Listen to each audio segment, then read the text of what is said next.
नमस्ते दोस्तों, मेरा नाम है वीर गौर। आज हम लोग बात करेंगे बायोफ्लॉक फार्मिंग के बारे में। अगर आप लोग मछली पालन कर रहे हैं या फिर श्रिम्प का पालन कर रहे हैं, तो शायद ही होगा आपको बायोफ्लॉक टेक्नोलॉजी के बारे में नहीं पता होगा। एक समय पे बहुत सारे लोग आए, बहुत सारे लोग स्टार्ट किए, बहुत सारे ट्रेनर आए, उसके बाद से बहुत सारे इक्विपमेंट सेलर आए। आजकल पूरा मार्केट खाली हो गया, कुछ जेन्युइन लोग ही बचे हैं, बाकी सारे के सारे लोग बंद हो गए हैं।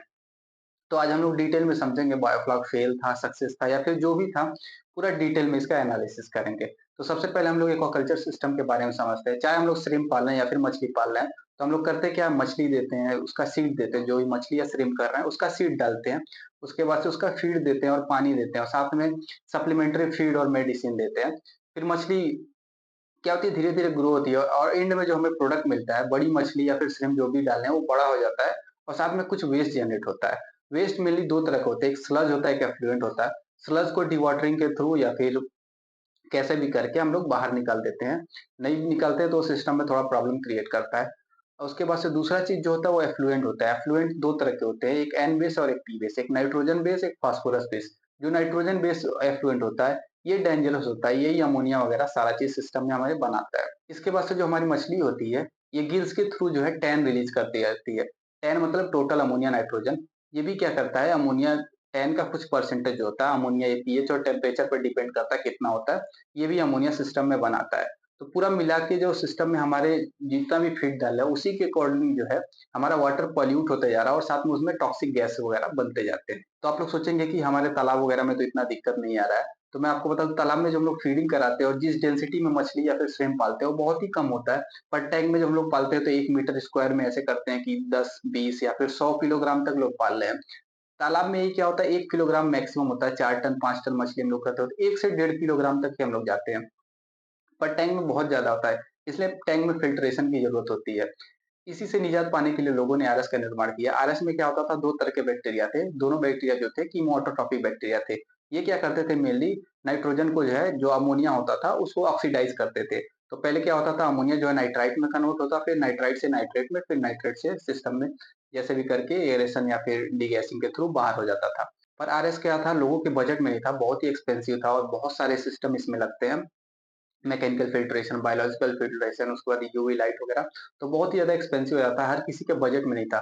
तो लोगों ने क्या किया, क्लोरोफाइट बेस्ड बैक्टीरिया के साथ पालना स्टार्ट किया, पर इसमें एक और दिक्कत था कि इसको सनलाइट चाहिए होता, क्योंकि क्लोरोफिल होता है क्लोरोफाइट बैक्टीरिया में, इन्हें सनलाइट की ज़रूरत होती है या फिर आप लोग एडिशनल लाइट दीजिए। वो भी बहुत दिक्कत की बात थी, सनलाइट कितनी देर प्रेज़ेंट रहता है, ऊपर से अगर आप एक अच्छा क्लोरोफाइट बेस्ड टैंक चलाना चाहते हैं, तो ओपन सिस्टम में रहेगा तभी आपका अच्छा चलेगा, ओपन बिना रूफ के होगा तभी आपका अच्छा चलेगा। नहीं तो अगर आपका इंडोर है तो अच्छा नहीं चलेगा। और जितने भी इंटेंसिव फार्मिंग हम लोग करते हैं, ऑलमोस्ट सब शेड के अंदर ही करते हैं ताकि टेम्परेचर वगैरह हर चीज़ मेंटेन करके रखें। फिर एडिशनल लाइट देना क्लोरोफाइट बेस्ड बैक्टीरिया को, ये बहुत ही ज़्यादा एक्सपेंसिव हो जाएगा। ग्रो लाइट वगैरह आपको पता होगा कितना ज़्यादा इलेक्ट्रिसिटी कंज्यूम करता है। फिर फिर लोगों को इसके बाद से एक और बैक्टीरिया मिला, हेटेरोट्रॉफिक बैक्टीरिया। ये बैक्टीरिया ना ही इसको कोई मीडियम चाहिए था, जैसे कि आरएस बेस्ड जो बैक्टीरिया होता है, इसमें हम लोग बायोमीडिया डालते हैं ताकि इसको सरफेस एरिया मिले जहाँ पे ये ग्रो कर सके, और ना ही इसको सनलाइट की ज़रूरत थी, जैसे कि क्लोरोफाइट बेस्ड बैक्टीरिया जो होता है, इसको सनलाइट या फिर कोई एडिशनल लाइट की ज़रूरत होती है। जो हेटेरोट्रॉपिक बैक्टीरिया था बहुत ही सुपीरियर था, इसे दोनों चीज़ की ज़रूरत नहीं थी। पर एक दिक्कत था, हेटेरोट्रॉपिक बैक्टीरिया उसी कंडीशन में अमोनिया को कंज्यूम कर सकता है जब उसको हम लोग कार्बन सोर्स दिया जाए।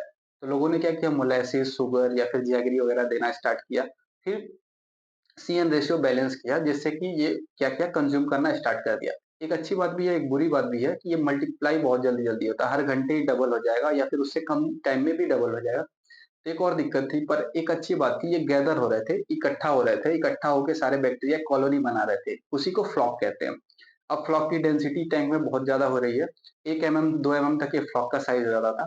तो लोगों ने क्या किया, ऐसी मछली पालो जो इस फ्लॉक को कंज़्यूम कर सके। फिर क्या हुआ कि पूरा सिस्टम हमारा रन करने लग गया। आसान भाषा में मैं आपको समझा दूँ, जब भी हम लोग मछली को फीडिंग कराएँगे, जितना भी इनपुट देंगे, तो उसके बाद से मछली क्या होगा, कुछ तो पचा लेगी, कुछ तो बाहर निकाल देगी। जितना बाहर निकालेगी या फिर जितना फीड बच जाएगा, वो क्या होगा, या तो वेस्ट बनेगा या तो स्लज बनेगा। स्लज जब बनेगा, तो इसको हम लोग टैंक से कैसे भी करके या तालाब से अपने बाहर निकाल देंगे डिवॉटरिंग के थ्रू, और जितना हमारा एफ्लुएंट बचेगा उसको क्या करेगा, बैक्टीरिया कंज्यूम करेगा, और बैक्टीरिया जब कंज्यूम करेगा उसको मछली कंज्यूम कर देगी। फिर ये साइकिल चलते ही रहेगा आपका सिस्टम में। यही था बायोफ्लॉक। पर बायोफ्लॉक इतना आसान भी नहीं था, इसमें बहुत सारे लोग फेल हुए। अगर लोग फेल नहीं होते तो आपको हर दूसरा आदमी मछली पालन करते हुए दिखता है। एक टाइम पे इतना तेज़ लोग ग्रो किए, पूरे देश में ट्रेंडिंग में चल रहा था। जो मैंने लोगों से बात किया उसमें सबसे पहला रीज़न जब पाया, तो सबसे पहला रीज़न मुझे मिला सी-एन रेशियो। सी-एन रेशियो मेंटेन करना बहुत ही कठिन था, ऐसे आसान नहीं। आप जो भी फीड खिलाते होंगे उसमें आपको प्रोटीन पता होगा, फैट पता होगा, फाइबर पता होगा, मॉइस्चर पता होगा, पर कार्बोहाइड्रेट वगैरह ये सब चीज़ें शायद ही आपको पता हो। और फीड कंपनी भी मेंशन नहीं करते, वो लोग कहते हैं कि ये नॉन एसेंशियल न्यूट्रिएंट है, तो इसको हम लोग मेंशन नहीं करते हैं। पर कार्बन, आप कितना फीड में कार्बन है बिना जाने कि कितना कार्बोहाइड्रेट है, किसका क्या परसेंटेज है, कार्बन आप निकालना शायद मुश्किल है। और लोगों ने जस्ट एज्यूम कर लिया कि कार्बन का परसेंटेज 50% हमारे फीड में है। पर एक अच्छी स्टडी की जरूरत है कि आपके फीड में कार्बन का सच में परसेंटेज कितना है। कार्बन हर चीज में होता है, ऐसा नहीं है कि कार्बोहाइड्रेट में होता है, कार्बन सब चीज में होता है। पर कार्बन का कितना शेयर है ये स्टडी करना बहुत जरूरी है, ताकि हम लोग कार्बन और नाइट्रोजन का रेशियो एक अच्छे तरीके से निकाल पाए, एक्यूरेसी से निकाल पाए। सीएन रेशियो का आपको एग्जांपल एक मैं छोटा-सा देना चाहता हूँ। उसके पहले एसिमिलेशन पे बात करेंगे। एसिमिलेशन मतलब कि मछली कितना फीड जो है कंज़्यूम कर रही है और डाइजेस्ट कर पा रही है, उसके बॉडी में लग रहा है, बाकी सारा वेस्ट जनरेट कर रही है। तो आप लोग सारा कैलकुलेशन देखेंगे, उसमें 25% एसिमिलेशन है, मतलब 25% मछली पचा पा रही है, बाकी वेस्ट में चला जा रहा है। अरे बहुत ही गलत होगा ऐसे कैलकुलेट करना, क्योंकि आजकल फीड कंपनी बहुत ही ज़्यादा फीड को इम्प्रूव कर चुके हैं। एक अच्छे क्वालिटी का फीड लेते हैं, तो मुझे नहीं लगता कि केवल 25% ही एसिमिलेट होगा। एसिमिलेशन हम लोग 50% पे कंज्यूम करेंगे। ये सारे टॉपिक बाद में डिस्कस करेंगे। तो एक छोटा-सा कैलकुलेशन आपको बता देता हूँ। सपोज़ कि हम लोग एक टैंक है, उसमें मछली पाले हुए हैं। 100 किलोग्राम तिलापिया है, उसको 30% फीड वाला उसको फीडिंग करा रहे हैं और 4% जो है फीड दे रहे हैं। एसिमिलेशन जैसे मैंने बताया 50% पे, और कार्बन का परसेंट हम लोग 50% यहाँ पे लेंगे। और 10% हमारे फीड में मॉइस्चर होता है। आप लोग बैक पे देखिएगा 10 से लेके 12% होता है। 10% मॉइस्चर पे हम लोग कैलकुलेट कर रहे हैं। तो 4 किलोग्राम हम लोग फीड देंगे। 4 किलो 4 किलोग्राम जब हम लोग फीड देंगे, 50% जो है एसिमिलेशन हो रहा है, मतलब कि 2 किलोग्राम बचा, इसमें से 10% मॉइस्चर काटेंगे तो 1.8 किलोग्राम, 1800 ग्राम जो है फीड जो होगा वो सिस्टम में बचा रह जाएगा, उसको ट्रीट करना है हमें। तो यहाँ पे प्रोटीन का जब वैल्यू देखेंगे, 30% प्रोटीन वाला हम लोग फीड दे रहे हैं, तो यहाँ पे 30% जब प्रोटीन वाला फीड देंगे तो 600 ग्राम जो होगा प्रोटीन का वैल्यू होगा, 600 ग्राम। जो प्रोटीन में नाइट्रोजन की वैल्यू होती है वो 0.15 से लेके 0.18 तक होती है, हम लोग 0.116 पे कैलकुलेट करेंगे। तो 600 ग्राम का 0.16 जब हम लोग पर 16% कैलकुलेट करेंगे तो हमें वैल्यू मिल जाएगा 86.4। 86.4 जो ग्राम जो है एन की वैल्यू है, और इसका 12 गुना हमें कार्बन की वैल्यू चाहिए। तो 900 ग्राम हमारा, जैसे कि हम लोग कैलकुलेट किए, 1800 ग्राम जो एसिमिलेशन और मॉइस्चर काटने के बाद फीड बचा था। 1800 ग्राम में हमें कार्बन कितना है, 50% है, तो 900 ग्राम मतलब 900 ग्राम जो है कार्बन हमें मिल जाएगा।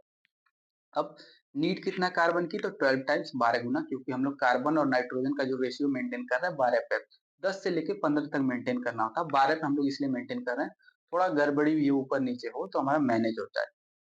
तो कार्बन ऑलरेडी कितना प्रेजेंट है, 900 ग्राम फीड में, हमें जरूरत कितना हो रहा है अभी, 86.4 इंटू 12, जितना नाइट्रोजन है उसका 12 गुना हमें जरूरत है, तो 1036 ग्राम की हमें जरूरत है। 900 ग्राम अवेलेबल है, 136 ग्राम एडिशनल हमें डालना पड़ेगा बाहर से कार्बन सोर्स, ताकि सीएन का रेशियो मेंटेन हो पाए। शुगर अगर डालेंगे हम लोग तो 309 ग्राम एडिशनल डालना पड़ेगा, क्योंकि उसमें जो होता है 44% तक, 44% तक कार्बन का परसेंटेज होता है।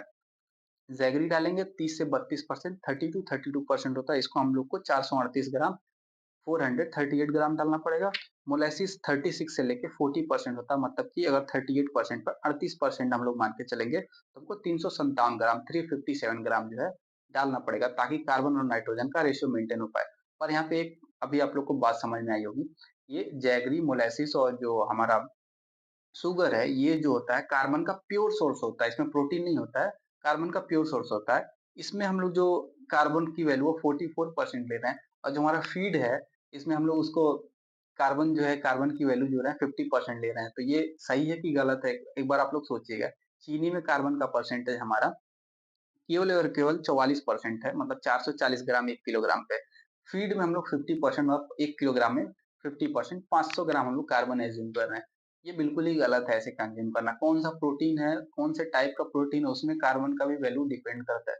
तो फीड की एक बार अच्छे से स्टडी करना बहुत ही ज़रूरी है, ताकि कार्बन और नाइट्रोजन का रेशियो मेंटेन कर पाएँ और ऐसे इंटेंसिव एक्वाकल्चर में हम लोग काम कर पाएँ। एक चीज़ और आप लोग देख रहे होंगे, जो मोलेसिस वगैरह कार्बन सोर्स का ज़रूरत होता है, वो 300 ग्राम से लेके 400 ग्राम तक ही हमारा वैल्यू आया 30% प्रोटीन पे।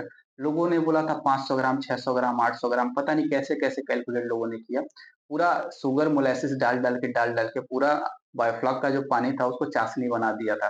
पर बिल्कुल ही ऐसा नहीं है, इतना सारा आपको नहीं डालना होता है। बहुत ही कम वैल्यू में डालना होता है जैसे हमने कैलकुलेट किया।